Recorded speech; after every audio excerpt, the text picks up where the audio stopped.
Hello, everyone. Welcome back to an exciting episode of the agent versus the agency. If you have not been able to catch up with us, this is the fourth episode, and today I'll be talking about approaching the business with the right mindset and with the right framework. So it's your boy Fumbi Ogunfua of the Ball Business, and this episode is specially and specific to you agents, whether you're newly qualified or you're already in the industry, or you're even still trying or preparing to take the exam in 2027.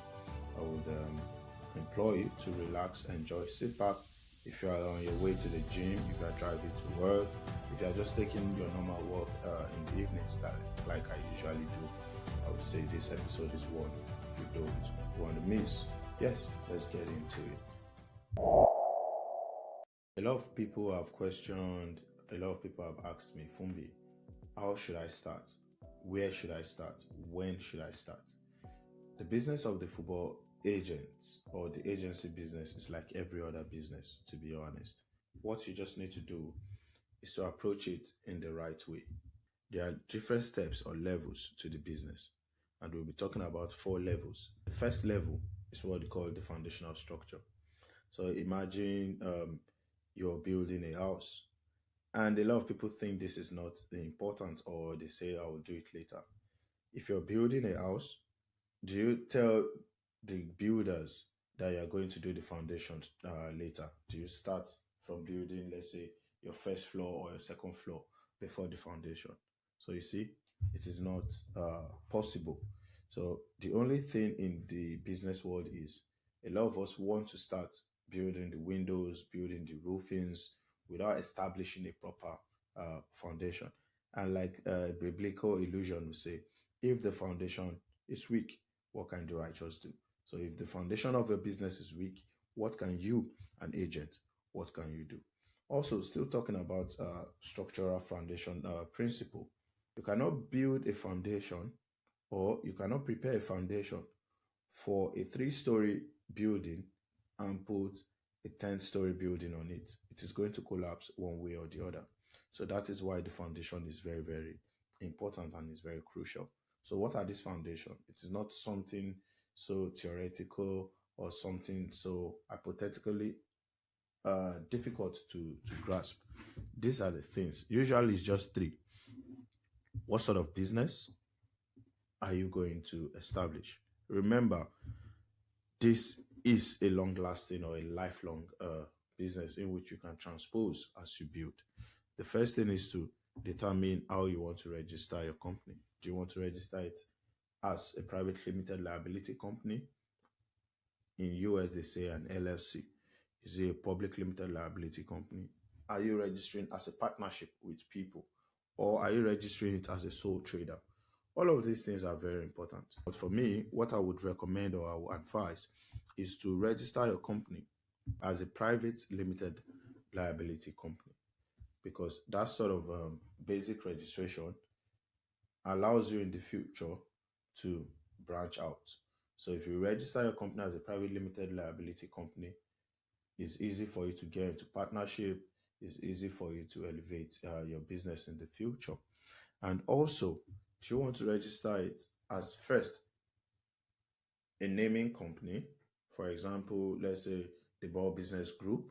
Then we have other things under it. Then we have our Ball Business Network. We have our Pitch Project. We have our software as a service, BallBridge.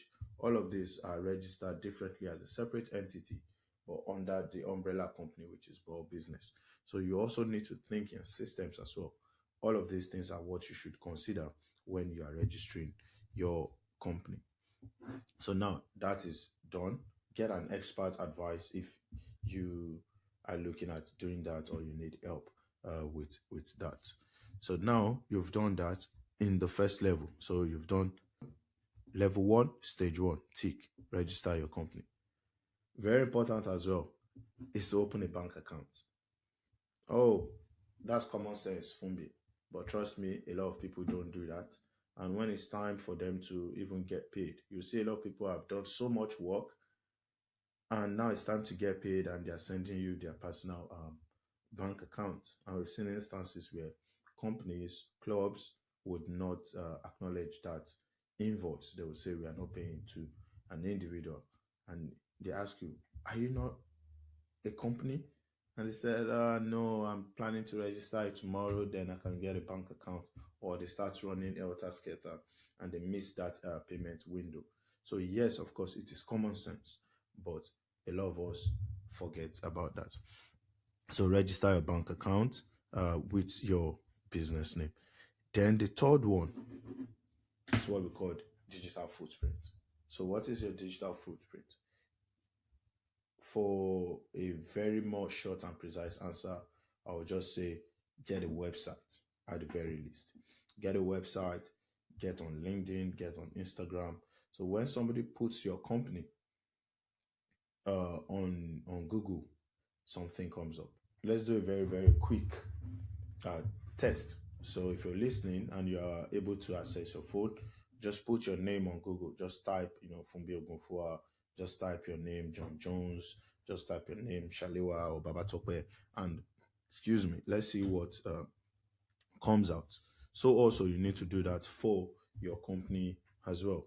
And why is this important in the business for you as an agent? The truth is your perception is also as important as the personality that you're trying to build. So you must be perceived as somebody that is serious, because someone, your athletes or your clients, are putting or entrusting their lives into your hands, and they want to say, okay, this person can actually do that. So when your name is checked up, what comes out? Or when you're speaking to a parent to say, okay, I believe in your son, I'm going to take him from this level to the next level, I'm going to build a brand around him. But you yourself, you don't even have a brand. There's this saying that says, before you give someone a clothes, we look at what you yourself you're wearing. So that is the third stage of the first level. Remember, register your company. Simple. Get your business registered. And third, get your digital footprint set up. The very next level is what we call the identity level. You can see this will transpose from the last part when I said, from the last part of the first level, which is the digital footprint. So the identity level, for something more simple, I would call it building your brand. This is when I want us to take a pause and internalize. A logo is not a brand. Your logo is not your brand. Putting a post on social media is not a brand. What a brand stands for is the message of what people think of you, is the perception of what they get of you. For example, let's use some of the most popular brands. Let's say Nike, for instance. What does Nike stand for? Nike stands for promise, that yes, when you wear Nike, you perform. When you wear Nike, you're more confident. When you wear Nike, it elevates your what? Your abilities to even do things that you naturally would not do. And that's why they did ads like Mike, elevating Michael Jordan's sporting prowess. You see what they did with Cristiano Ronaldo, just dream, showing the young Ronaldo holding the net, with the Nike swoosh. That is what a brand means. A brand means promise. So, and it is the first thing people think of when they hear your name. So, first of all, what is Ball Business brand? What does it stand for? And you see from the trust pilots, from what people say, they say, oh, this company is so good, they are very customer centric. And actually, that is the type of brand that we are building. We want our client to feel very inclusive. We want our clients to know that, yes, we are focused solely on them. And it is also seen in our modus operandi where people ask us, oh, guys, do you manage clients at all? Do you have players signed to your roster? Yes, we do, but we don't make it the ethos of our company. That's why we don't have them on our website like every other persons do. But each athlete, we give them their own specific space to shine. One of our athletes is Adamu Ibrahim. We gave him a name. We call him AI-19. Built his brand from ground to up. Even got him deals, commercial deals where he was playing. Another one is Peter Vandy. We call him Point of View. So you see, athletes already know that when they come to Ball Business, we elevate their brand for them. other than, instead of trying to focus our brand or push our brand on their own brand. Also, for people who have come in contact with us, who have used our books or who have used our courses to prepare for the exam, we try as much as possible to make it personal. We speak to them as much as we can. We take our time to explain things to them. What Ball Business stands for, or what we want Ball Business to be known for, is our promise to our clients to let them know that yes, truly you matter. Yes, truly we focus on you. So you now building your business. Now you remember I said your brand is not your logo, it's a perception. It's what people identify, or that psychological feeling that they have when they speak to you. Now, as an agent, how should that go? Of course, I've just explained to you what brand means to us at the Ball Business. But for agents, there are other ways that you can go about it. Number one, you can build that brand that you are a trusted person. So when they see your brand, they know, okay, this brand is associated with truthfulness. You will be surprised. A lot of people in the industry, when they mention their name, they say, oh, that guy. If you want to cut corners, I think this guy can do it for you. And that is their brand, and they are doing well in that space. Of course, but I wouldn't recommend you going or toying that way. Your brand can just be someone who get things done, and that is actually a very good one. Your brand can even center around providing the next best talent when it comes to strikers from Asia, when it comes to strikers from Australia. That is your brand. Okay, oh, I need a very fast-paced striker in Oceania, in New Zealand, in Australia. Okay, I think you should call this particular person. And you need a very fast paced winger in women's football. I think you should call this lady. You can build your brand around those things. There are people like Tony Akonji. His brand in the sports business is known for what? For building marketing structures around sports entrepreneurs. Whether you're a seasoned agent or just getting started, your next move is BallBridge. Everything you need to operate professionally. Contracts, deals, legal services, client management, all in one platform. Also, if you're an athlete managing your own career, BallBridge works for you too. Built to serve every kind of sport professionals. Sign up at ballbridge.com. Your sport management made easy. So, guys, I need you to start thinking in psychology when you need to build your brand. Still dwelling on the Nike story or what Nike stands, or let's not even use Nike, let's use Coca Cola for example. We know Coca Cola is a beverage company and we know what their brand stands for. If Coca Cola goes into the hotel business today, maybe, of course, they're in the hospitality because they sell beverages and food. Coca Cola, you hear that, oh, there's this hotel is built by Coca Cola. Would you patronize them? Of course, yes, you will, because Coca-Cola already has that brand trust that whatever they do is optimal, is excellent, and you believe that that sort of experience is what you get when you lodge yourself or your family in that Coca-Cola hotel. So you see, a brand is not just a logo, a brand is not just you posting on social media. A brand is that promise that you have given to your clients, that you have given to your athletes or your other partners in the sports industry, and you fulfill on that promise. So, guys, when you're starting out, think as to what do I want people to know me for, or how do I want my business to actually operate. So now the third level is your structural framework, and that would also interpose into the second level, which is building your brand identity. So what is structural framework? Let me put it simply, or in simple terms, is, remember we said brand is that promise that you give to your client. Now is, how do you deliver those promises, or how do you deliver that specific promise? So in all businesses, you need to have what? Structure. 88.6% of all businesses that fail, according to Institute of Research of Business, in a survey they conducted, I think in 2023, in summer of 2023, fail because they don't have structure. Not because of lack of money, but because their structure is not properly put. Why is that structure important? So remember, you've told your clients or your business associates or partners, these are the things I'm going to do for you. Promising them alone is not enough. but how do you deliver on those promises? You need to set those frameworks to make that delivery very easy. That delivery is called what? Structural system. I'm going to use Ball Business as an example.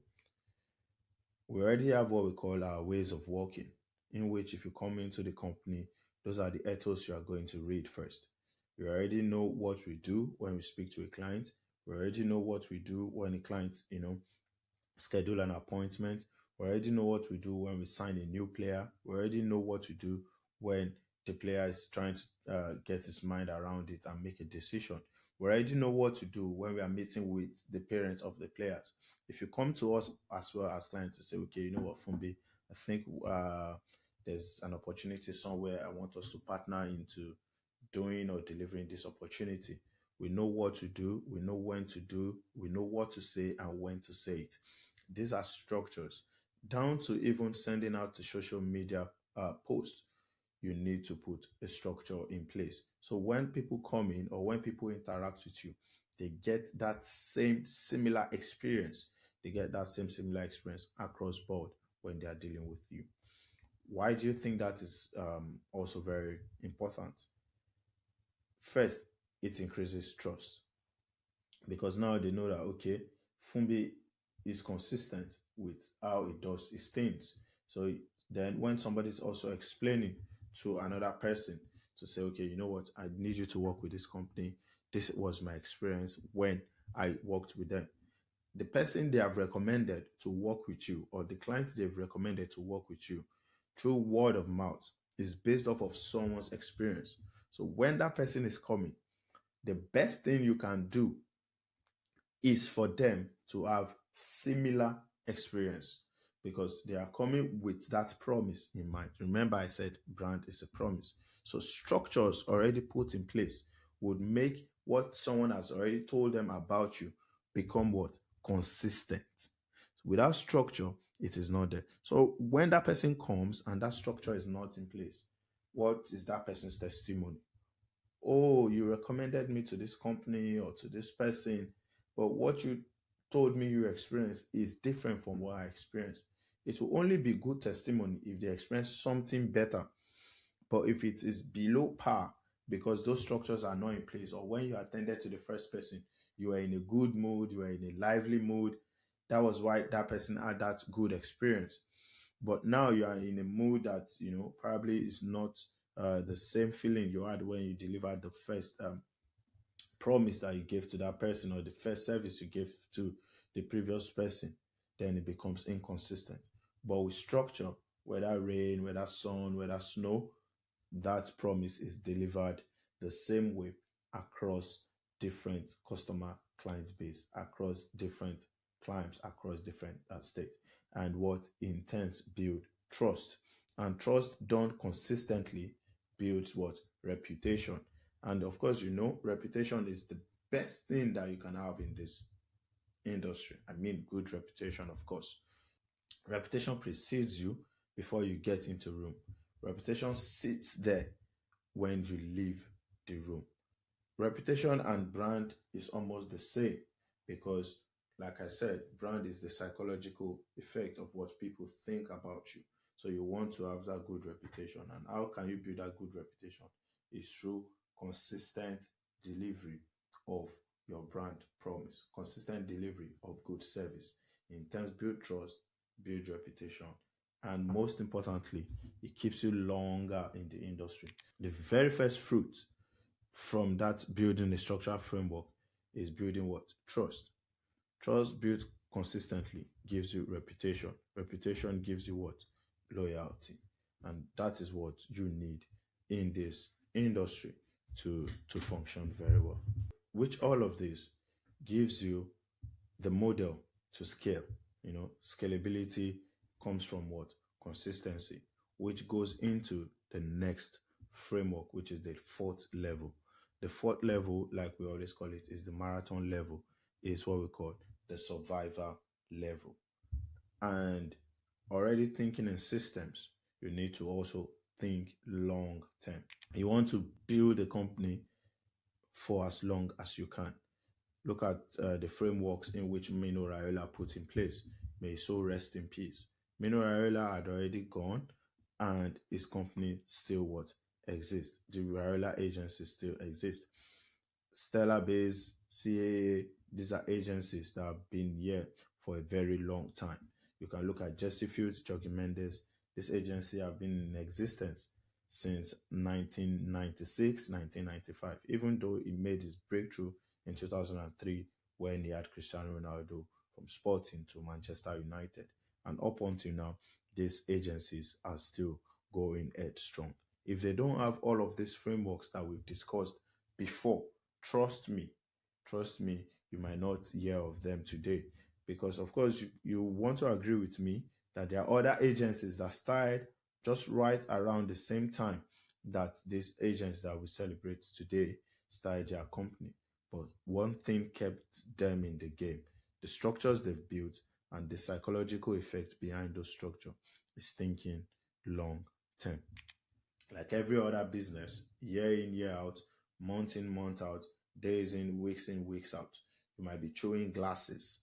And until probably one transfer changes your story, one deal changes your life, and you made all the money that you have not made in the previous years that you've been in the industry. I just want to implore you, try as much as possible to build a framework that would enable you to sustain and survive as much as you can. When we are doing our mentorship um, program for people, I tell them we need to do this in systems. We need to think 10, 15 years from now.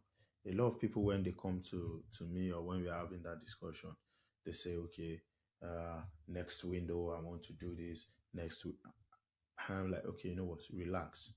A lot of things are going to happen, but probably not in this next window. It's nice to have plans as to what you want to do in the next few weeks or in the next 4 months. But it is more important to know the things or to know what sort of company you want to be in the next 5 years. Then you can now peel the onion layer back, then put set goals in place for the next foreseeable months or weeks. If you play the long game, trust me, your business is going to survive more than you can imagine. If this episode is something that you've enjoyed, I would like you to subscribe. I would like you to share to other agents that you believe would need this conversation. And if you want to have a conversation with me, you can have a free 30 minutes chat. Just go to www.ballbusiness.com or download our software BallBridge to book this consultation. I'm your favorite agent, Fumbi Ogunfua, for the Ball Business. Thank you, guys. I'm looking forward to seeing you in the next episode of The Agent versus the Agency. Bye, guys.